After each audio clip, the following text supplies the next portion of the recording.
They want these outcomes. The chaos is intentional. They're trying to with the country and make it more authoritarian. There is no other explanation for that. In their memo, it's only 2 pages, right? To say basically, we're gonna defund all federal financial assistance. Do you know how large that is? Talking about billions and billions of dollars. Read the memo, read it. Footnote number 2 explicitly carves out 2 programs, Medicare and Social Security. It does not say Medicaid. That omission is telling as all right? Do you think it's efficient to not give any heads up to all the agencies, all the partners, all the contractors? It's not about efficiency. If you believe that, you are lost. Hey folks, please like, comment, and subscribe. And if you want to read what's going on from a pro-republic, anti-corruption, and anti-oligarch perspective, subscribe to the Weekly Patriot. The link is in the description. All right, folks, let's talk about what happened today and the things leading up to the series of escalating moves from the Trump administration. I've talked to you already, and I've written about the authoritarian maneuvers that the administration is making. And everything that we've identified in our Substack and through my tweets, and really by just looking at the news, is in line with a goal by the administration and by the president to turn our government into an authoritarian government, to turn our government into something less than a republic, as Martin O'Malley would say. Now, you might be wondering yourself, well, isn't that a bit of an exaggeration? No, it is my position that it is absolutely not an exaggeration whatsoever. Let's just take the base facts so far.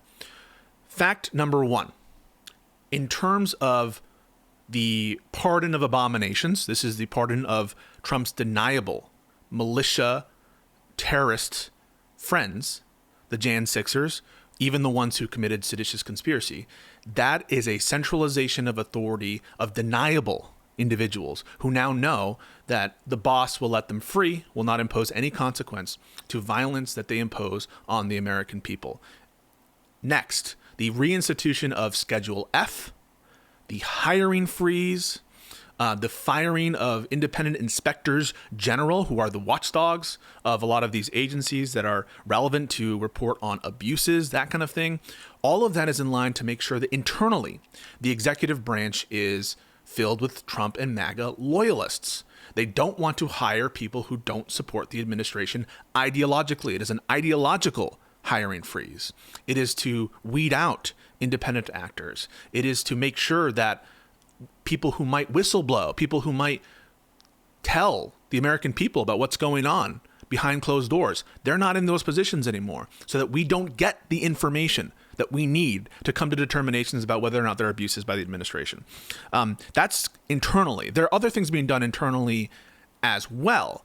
A lot of these appointees, even the political appointees, are pure sycophants without any bona fides other than being a stooge of the administration and of Donald Trump. Pete Hegseth, as Secretary of Defense, absolutely zero qualifications required to be a Secretary of Defense, never managed an organization like that, a alcoholic, a drunk, a woman beater by all accounts, if you believe those accounts, and I do credit those accounts.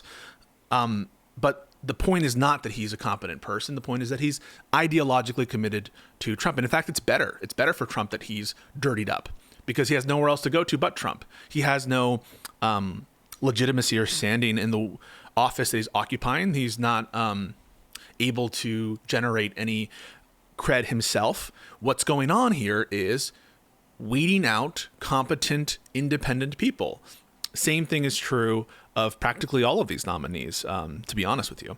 And so internally, the posturing of the administration has been not to prioritize independence, not to prioritize making sure the government is running efficiently. It is to prioritize loyalty and loyalty alone. You're not seeing anything, by the way, like what Biden did in his assumption of the office, maintaining a lot of the people who are investigating himself, maintaining individuals who are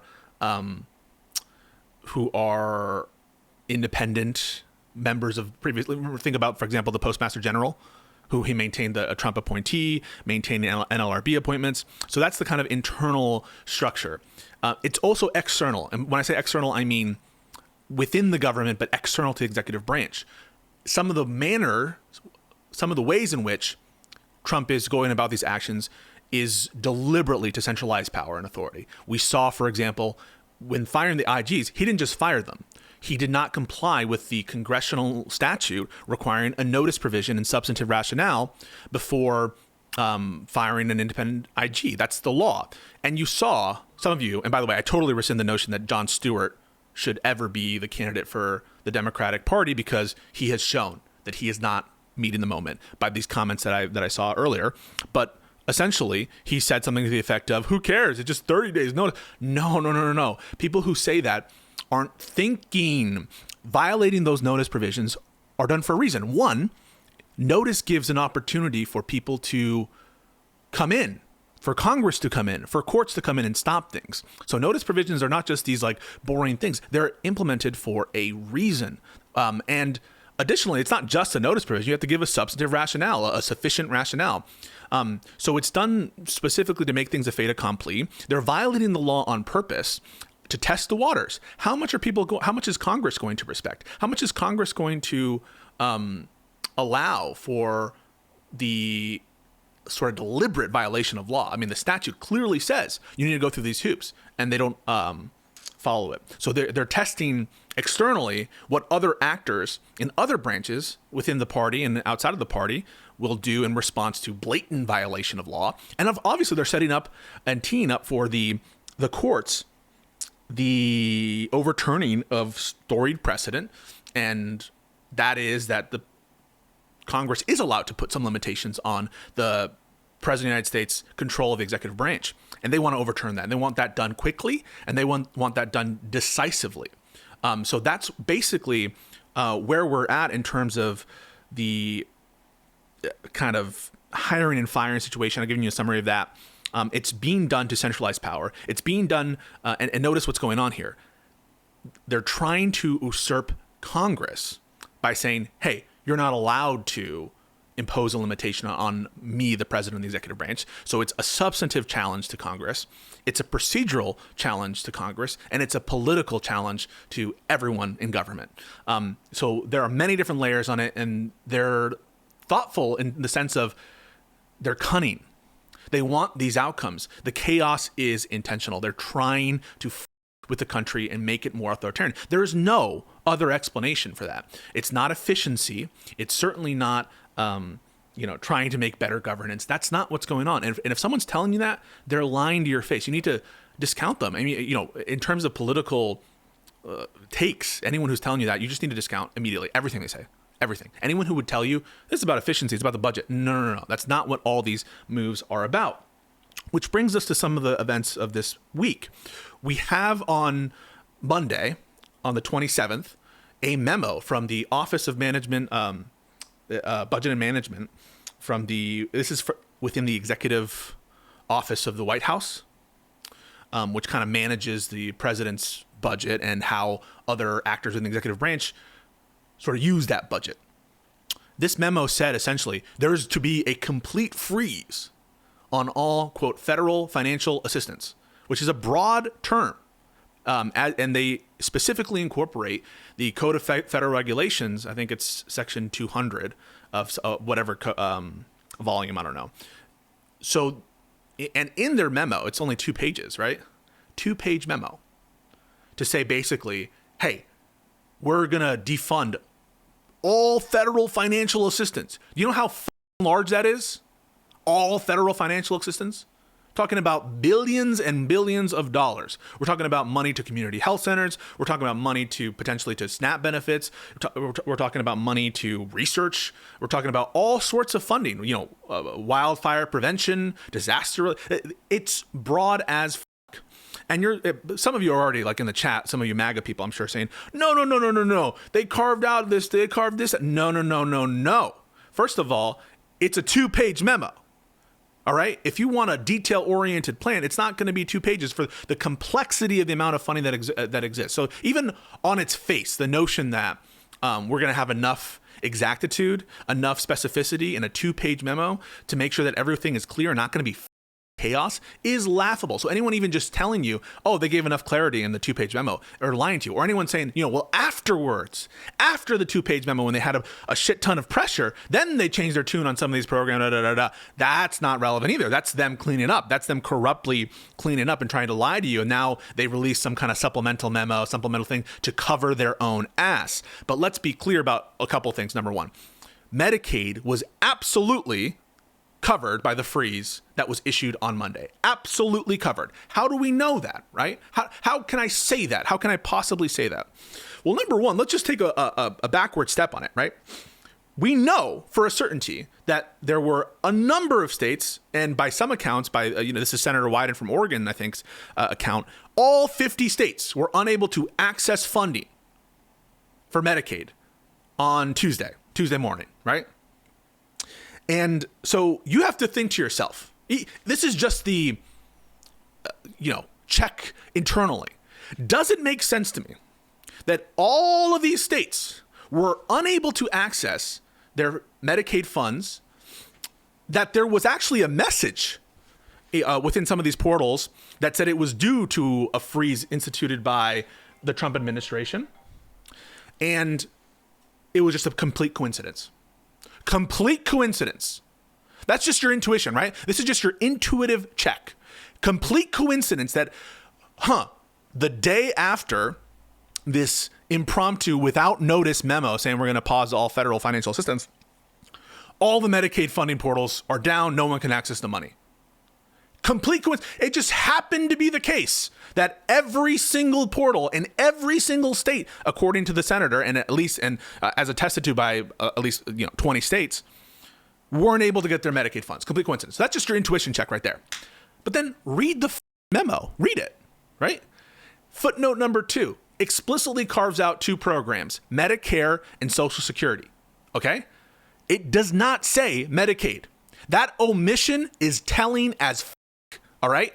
Those programs are said in usually in a triplet: Medicare, Medicaid, Social Security. Medicare, Medicaid, Social Security. Social Security, Medicare, Medicaid. You guys know this. If you're politically following, you know this already. I don't need to explain this to you. Well, what's the difference, right? Why exclude Medicaid? Well, the memo goes into further detail and says direct financial assistance. That's not touched. The memo does say that. Direct financial assistance. Well, what is Medicaid? Medicaid is not direct financial assistance. Okay? And so you have dummy reply guys, MAGA people who get their marching orders from Charlie Kirk and from End Wokeness, and they tell you, oh, it's direct, it was covered. No. Medicaid is administered by the states. Medicaid, I'm going to say that one more time, is administered by the states. You guys ever hear of the Medicaid expansion? Who's heard of the Medicaid expansion? That is administered by the states, and the states give money to, they cover things for providers. It is not direct financial assistance to individuals. It's just not. You're not sending transfers of money from the federal government to individuals. It's not operating that way like Social Security would, right? So this is not covered by that direct financial assistance thing. And by its own terms, all federal financial assistance is to be paused. Of course, by its own terms, as broad as that is, includes Medicaid. Now, the fact that they and the evidence, the proof is in the pudding. The funding stopped. Now, you say temporarily because they backtracked. Yes, they backtracked, or, more on that later. But that does not mean that we were wrong, that they were targeting Medicaid. They absolutely were. They 100 trillion% were. Anyone who tells, I have to be very clear about this.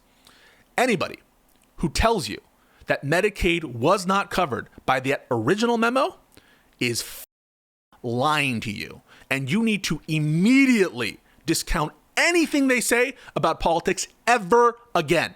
It is a deliberate, malicious lie, or born out of so much ignorance as to be equivalent to a malicious, deliberate lie.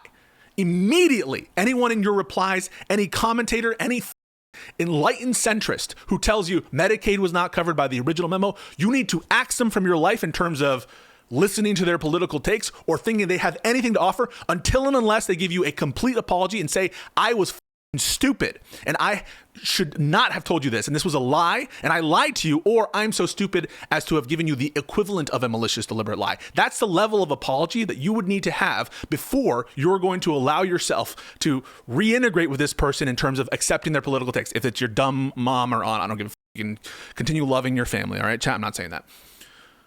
So it absolutely was covered. And what happened? A complete chaotic shit show. A complete chaotic shit show. What's the purpose of it, right? You have people like Chris Cuomo saying, hey, isn't it a good idea to, put a pause to all this to figure out what the f is going on? These are mental people. These are people who are mental patients. People who would say that, right?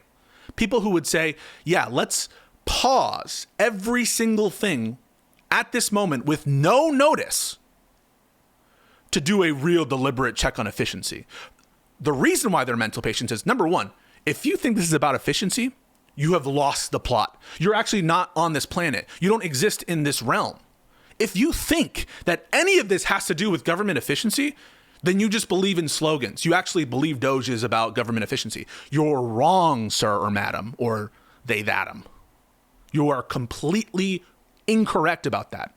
It has nothing to do with efficiency. Why do you think Trump is saying, hey, get rid of this debt ceiling? Do you think it's efficient to not give any heads up to all the agencies, all the partners, all the contractors, all the educators? It's not efficient to do that, or that it is efficient to do that? It's not about efficiency. Creating this kind of chaos is not efficient, and it's not in their interest. They're not trying to slow down spending. They're not trying to lower the deficit. If you believe that, you are lost, and you need to get your head examined.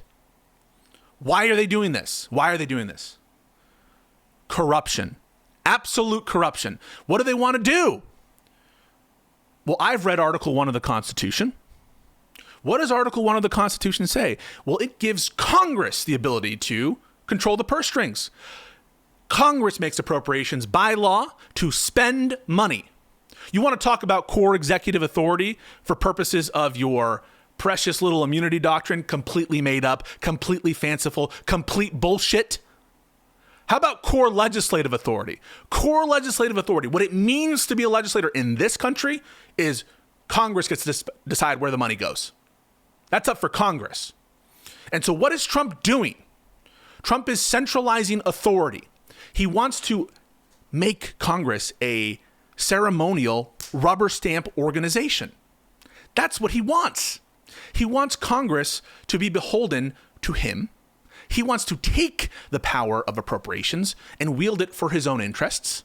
He wants all the agencies, as they admitted in this press secretary, the Zoomer press secretary, liar, Gobelian liar, piece of shit who should never have a job for the rest of her life. This disgusting liar said one true thing, which is, if you have a problem, come to us. Come to the White House to talk about your funding.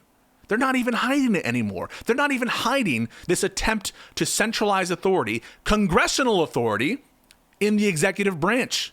They're not even hiding it at all. It is blatant, in your face, the level of corruption and authoritarianism. So far, it is beyond the scale and completely in line with the predictions of people like me and others who have been sounding the alarm for this motherfucker and this movement, this toxic, disgusting, cancerous movement ever since Trump arrived on the scene. Completely in line with that. So that's number one. But what's the other reasons? They want to magify the federal government, so they want to lean on them and say, hey, you really want this aid? You better bend the knee, Mr. Independent bureaucrat. You better bend the knee, Mr. University administrator who takes federal funds. You better bend the knee, Mr. State emergency official who needs research done on whatever brush fire thing, cancer researcher. You better bend the knee to me and to this administration. And you see it in their language. I mean, you guys, we are boiling in a pot right now. They're saying this is the administration. The authority will not be denied.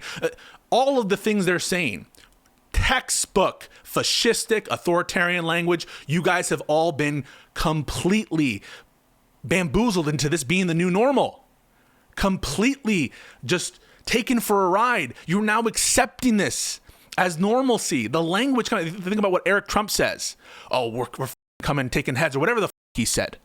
These guys know what they're doing. What they're doing is they're trying to take over the government and install an authoritarian dictatorship. I've said it, and it is not an exaggeration. Let's keep going, right?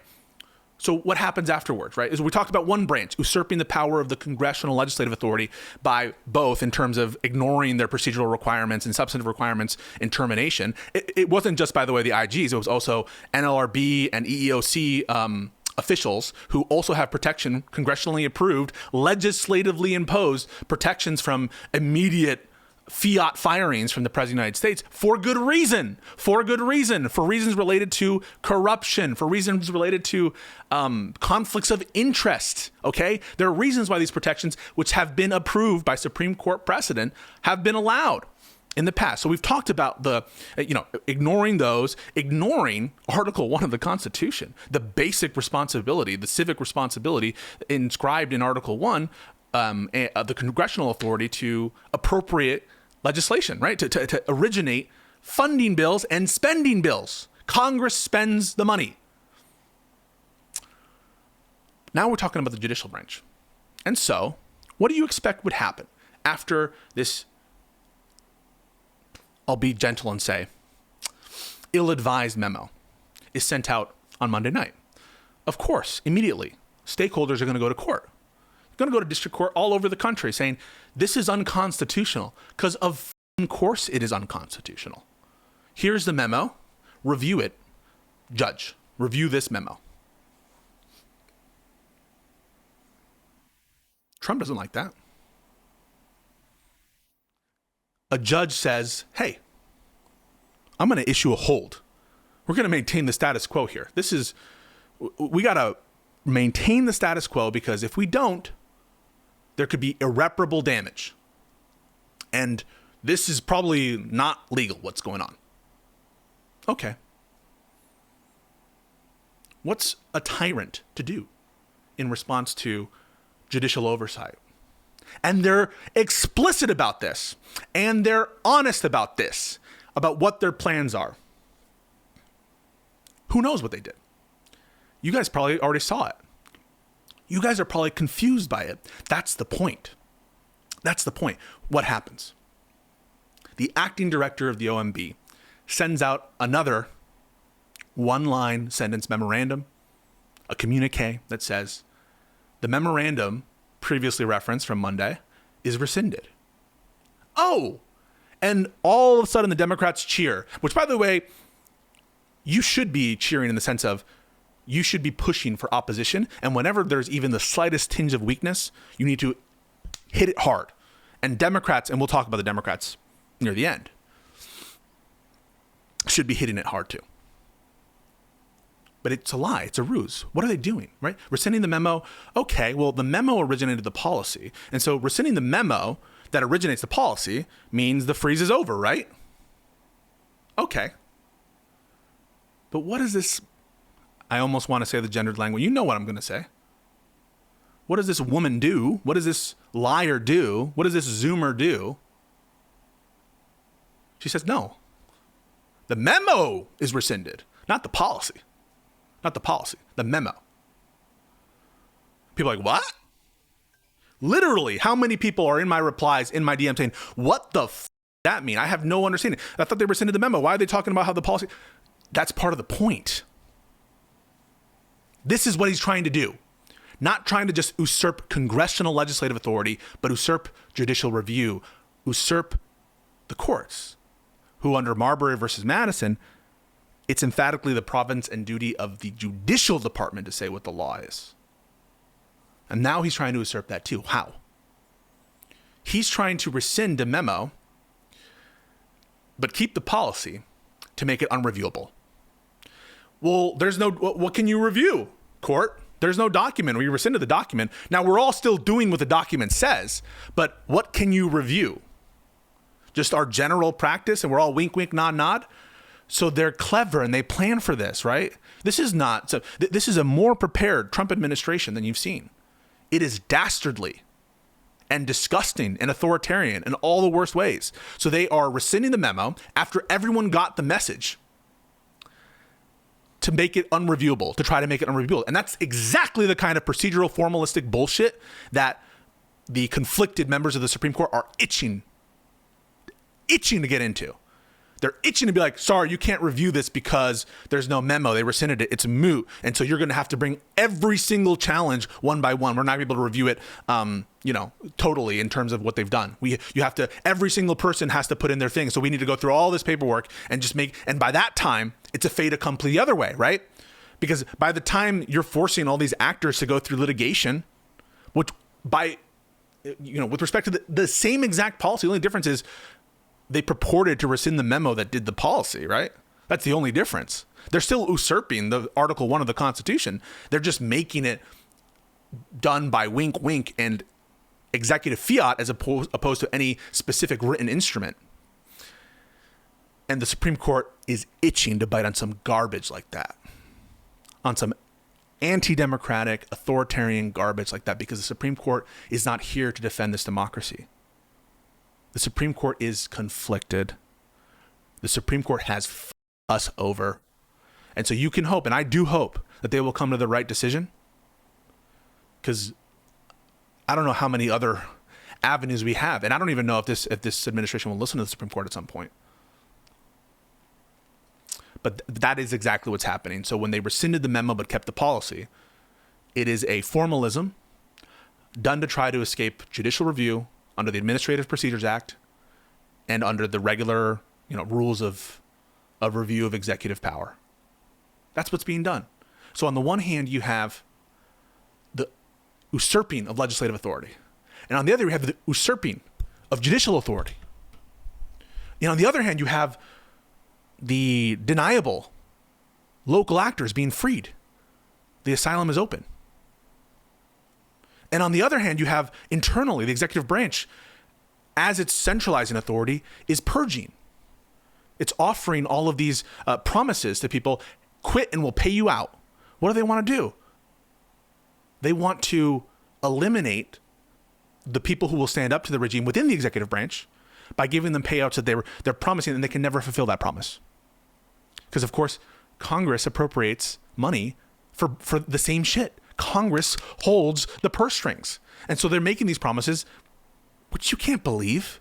If you're someone who's being given a promise of a payout, you can't believe Trump. Remember, everything they say, you need to suspect and assume is a lie. This is not a normal administration. This is a deeply corrupt administration. We now know, by the way, that Elon Musk, this dark MAGA billionaire oligarch, who, by the way, has made China like a friend of Trump. Remember, Trump was supposedly this China hawk. He's now a dove on China because why? Because the TikTok investors funded Trump's campaign. That's why he illegally imposed a ban, delayed the ban on TikTok against the law. You can have different opinions on the ban or whatever your opinion is. He illegally prolonged when that ban came into effect.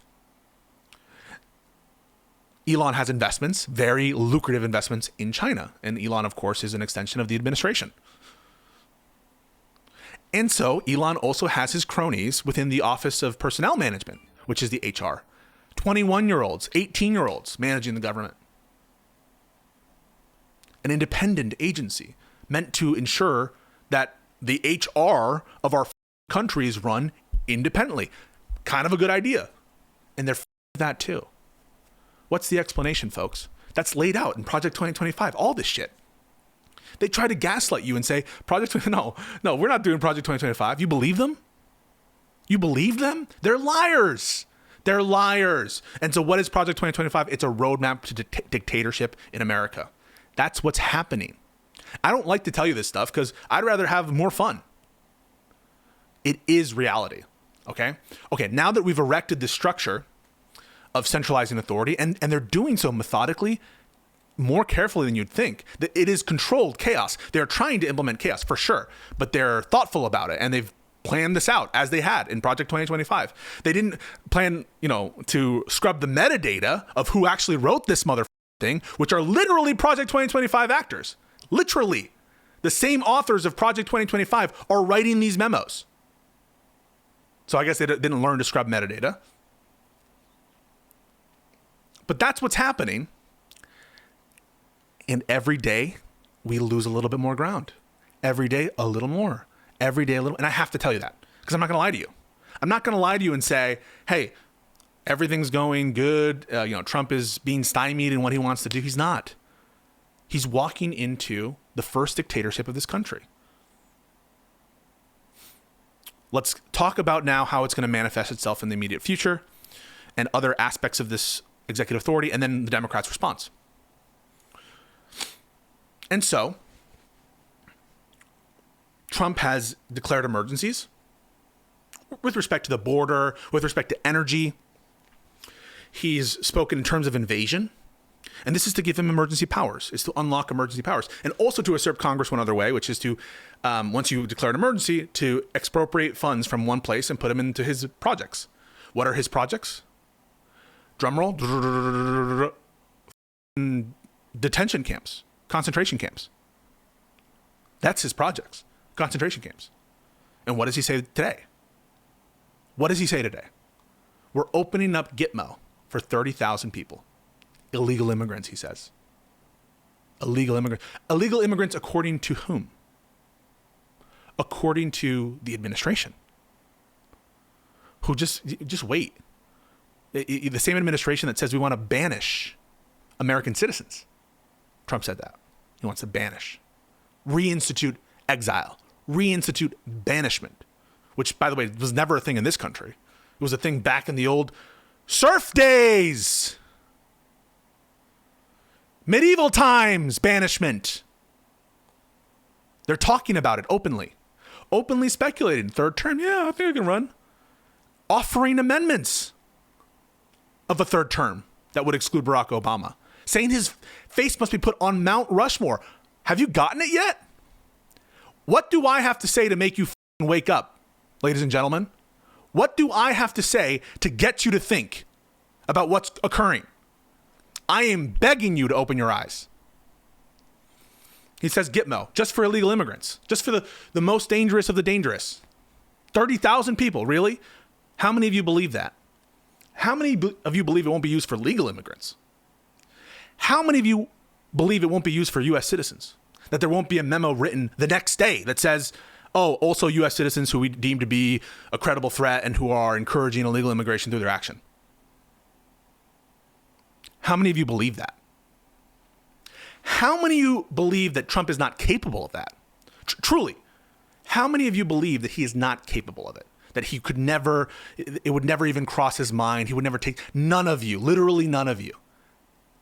So what's stopping him from doing it? Well, it's not the Democrats right now. What do the Democrats do? At least some of them. What law did they pass? Just now, signed by Donald Trump himself. And who was at the ceremony? Who was at the signing in his shorts and his sweatshirt? Who was there?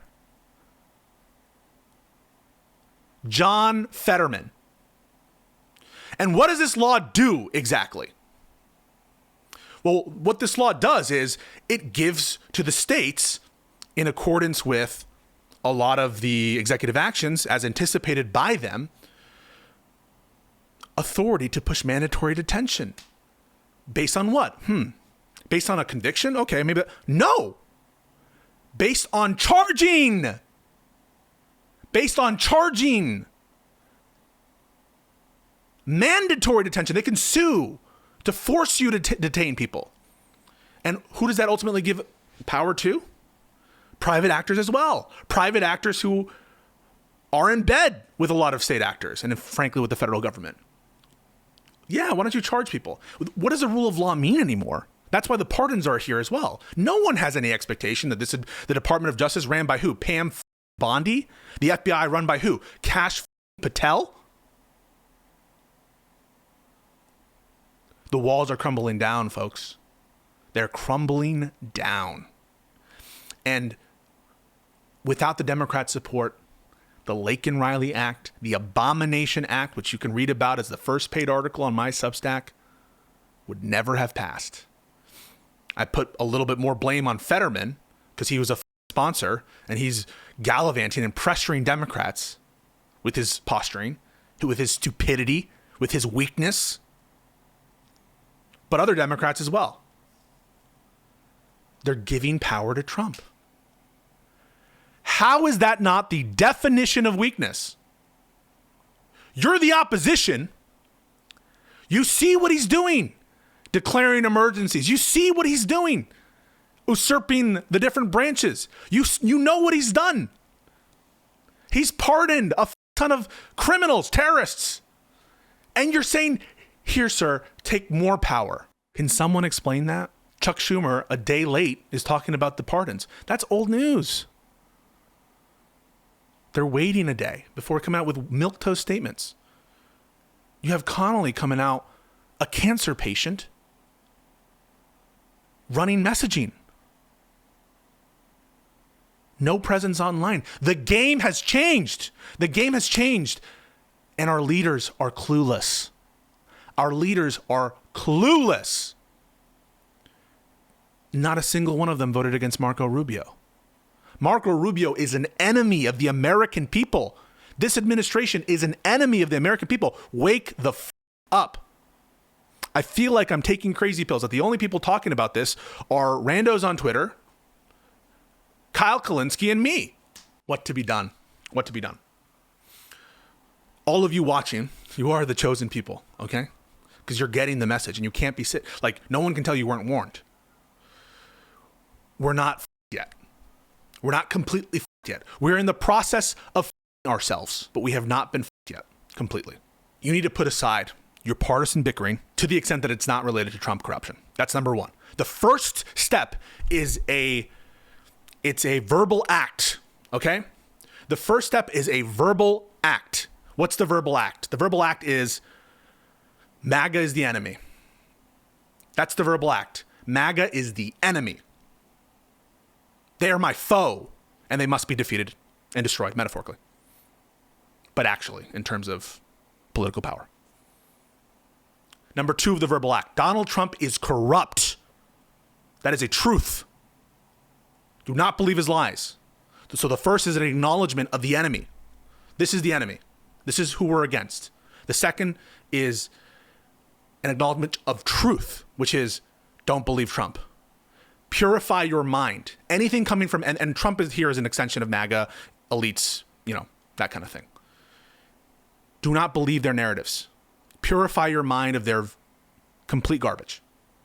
Your mind need not be destroyed and contaminated with the talking points and thought processes of the MAGA elite, especially Trump. Always assume bad intent of Trump. That is number two of the verbal act. And number three of the verbal act is we need strong Democrats to fight against this, not weak Democrats.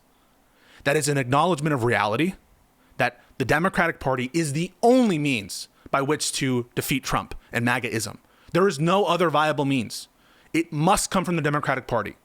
And so if it must come from the Democratic Party, what must we do? We must promote strong Democrats who understand this.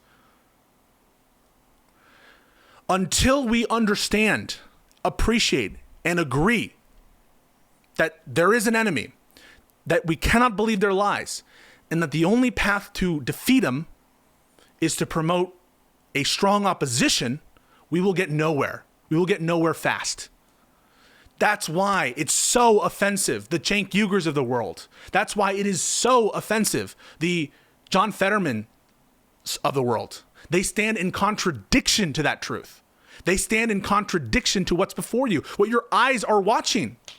And I'm telling you to put aside the things that divide us in the sense of the partisanship. Yes, that means Israel-Palestine. Yes, it does, because we cannot help a particular foreign policy issue until we can help ourselves. And Trump right now is doing the most possible damage in that area, as you will soon see. Yes, it means putting aside Medicare for all versus not Medicare for all. Yes, it means putting aside minimum wage. Yes, it means all of that. It means accepting other ideological members, other ideologies in the Democratic Party, so long as there's a recognition of the enemy. And once we're there, and once the Democrats are united on strong messaging, leaders can emerge. If you're too old, physically old and feeble to do this, you need to step aside. if you are too conflicted and you trying to one up yourselves and sort of leverage Trumpism or trying to control MAGA, trying to reorient them, you're not going to. It is futile. It's futile. You're not going to do it. Okay. MAGA is not going to listen to you, Cenk Uygur. People say, well, what next? What next? We haven't done step one yet. Step one is cleaning house in our own house, in our own party. That's number one. And until we do that, we are rudderless.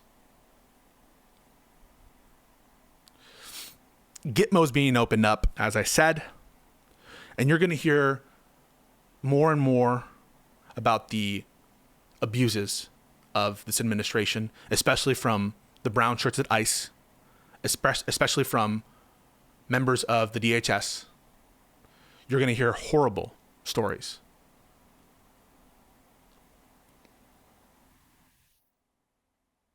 And it's up to us to save our country, defend our country. We can do it. I'll be here with you. I'll be here with you. But you have to do it too. And again, that starts first with the verbal acts, the acknowledgement, and pressuring the people in power right now to be oppositional. You have to be a little bit of a prick. And that means every single nominee is a no. That's what that means.